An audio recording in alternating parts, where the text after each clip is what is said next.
Lecture de la lettre aux Hébreux. Frères, la foi est une façon de posséder ce que l'on espère, un moyen de connaître des réalités qu'on ne voit pas.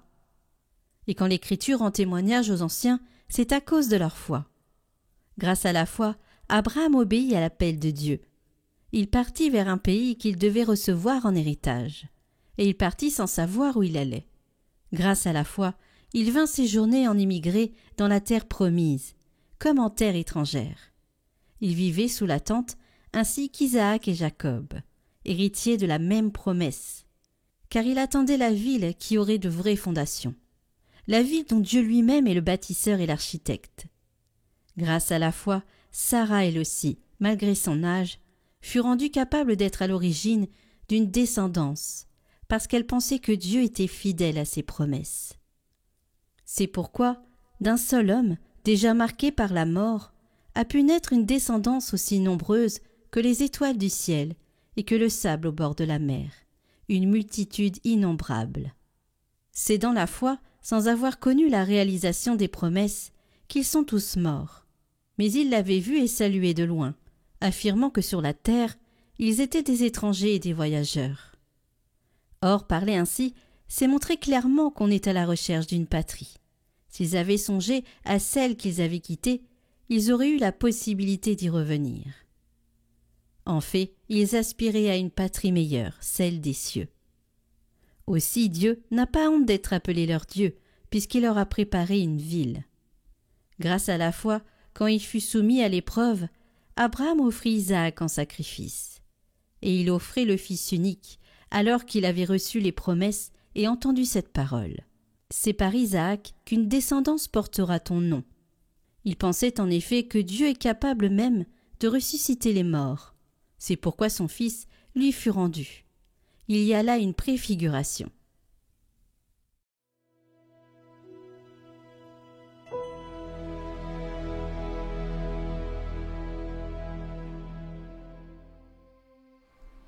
Béni soit le Seigneur, le Dieu d'Israël, car il a visité son peuple.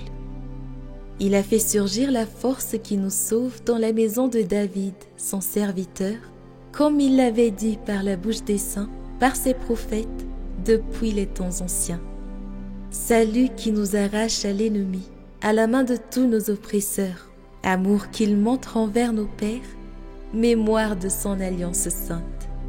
Serment juré à notre Père Abraham de nous rendre sans crainte, afin que, délivrés de la main des ennemis, nous le servions dans la justice et la sainteté en sa présence tout au long de nos jours.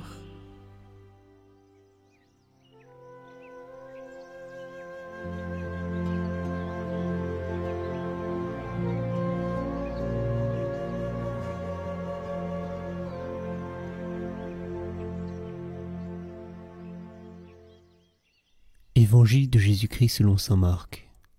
Ce jour-là, le soir venu, Jésus dit à ses disciples : « Passons sur l'autre rive. » Quittant la foule, ils emmenèrent Jésus comme il était, dans la barque, et d'autres barques l'accompagnaient.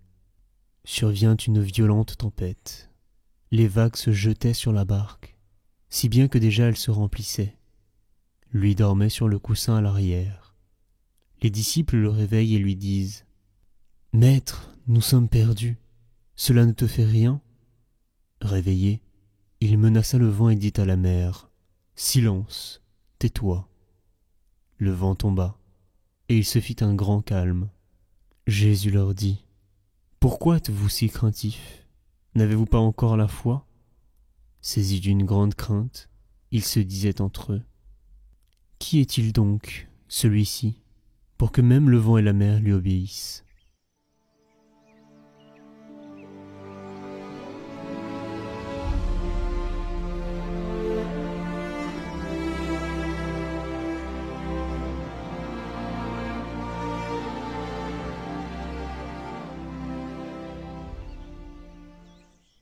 Aujourd'hui, l'Évangile nous présente Jésus dans la barque avec ses disciples, sur le lac de Tibériade. Soudain, une forte tempête arrive et le bateau risque de couler.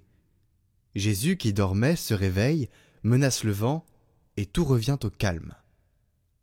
Pourquoi Jésus se comporte-t-il ainsi ? C'est pour renforcer la foi des disciples et les rendre plus courageux.